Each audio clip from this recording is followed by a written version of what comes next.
Ladies and gentlemen, this match, one fall, 20-minute time limit. Entering the ring, making his first Birmingham appearance at 218 pounds from West Palm Beach, Florida, would you welcome Davey Foxx. And ladies and gentlemen, his opponent making his way to ringside at this time weighs in at 222 pounds from Puerto Rico. Here is the very popular Roberto Soto.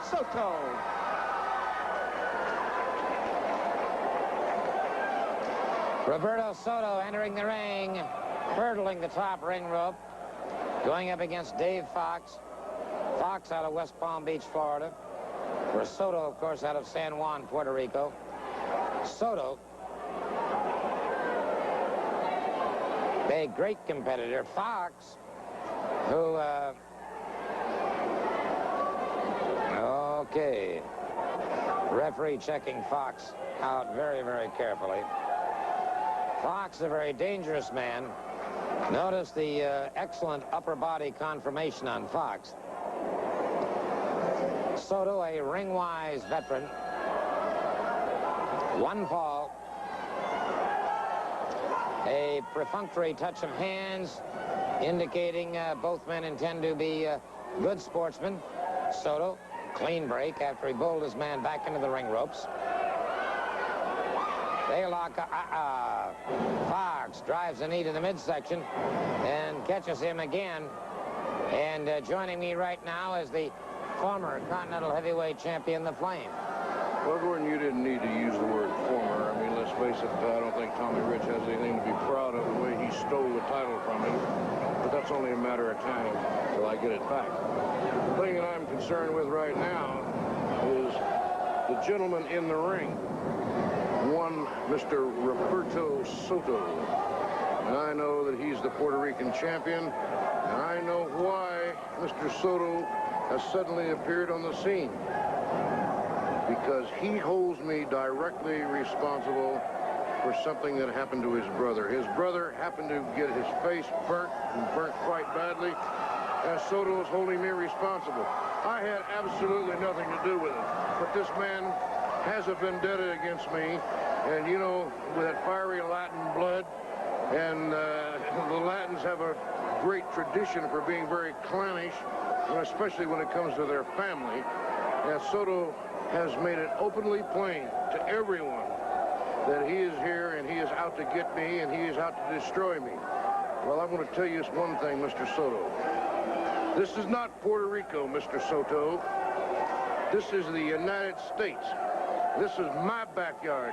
And you come over here sticking your nose into my backyard, and I'm going to tell you what is liable to happen to you. The same thing that happened accidentally to your brother. Something that I had nothing to do with now, but it just could well happen to you too, Mr. Soto. So you better back off of me, boy, and back off right now. May I point out, sir, that first of all, Puerto Rico is a part of the United States. Not as far as I'm concerned. And as far as I'm concerned, sir, what you were involved in was not just another cribbage game.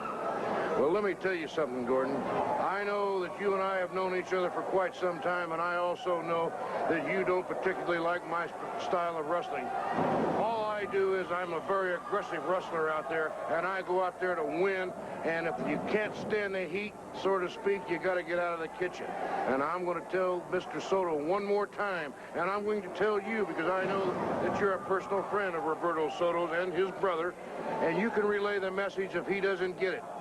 Back off, or the same thing that happened to your brother is going to happen to you. Thank you very much for your time, Mr. Soto. That's 21 with me. All right, and so the Flame making his comments, and we'll be seeing him later on as he goes after Tommy Wildfire Rich and the Continental Heavyweight Championship. Tommy Rich, of course, a prime contender for that World Heavyweight Championship. And I may say this. I was talking to Bob Geigel the other day, the president of the NWA, and he was telling me, and I'll pass this along to you, he said that he had never seen Flair looking more drawn out than he is right now. Flair has been, as Geigel said, with grudging admiration, a tremendous champion. Beautiful head scissors by Soto, has Foxx to the canvas. Soto up again, another head scissors, has Foxx to the canvas again. Hooked the far leg, or the near leg rather. hooked the near leg, got the pinfall, and a fine victory for Roberto Soto. And I'll guarantee you one thing, I'll play back this interview that I had with the Flame later on so that Roberto Soto can hear it. And now for the word, here's our ring announcer. In the official time of 5 minutes and 3 seconds, the fall and the match go to Roberto Soto. Taking a look at this tremendous Puerto Rican athlete in action once again, we'll see where those two flying head scissors turned the trick on one Davey Foxx. And by the way, that's spelled with a double X. And that's exactly what it brought him, a double X and a pinfall. And there you can see Soto going up, executing 1 and 2 of those tremendous flying head scissors, hooking the near leg, scoring the pinfall. The victory goes to Roberto Soto.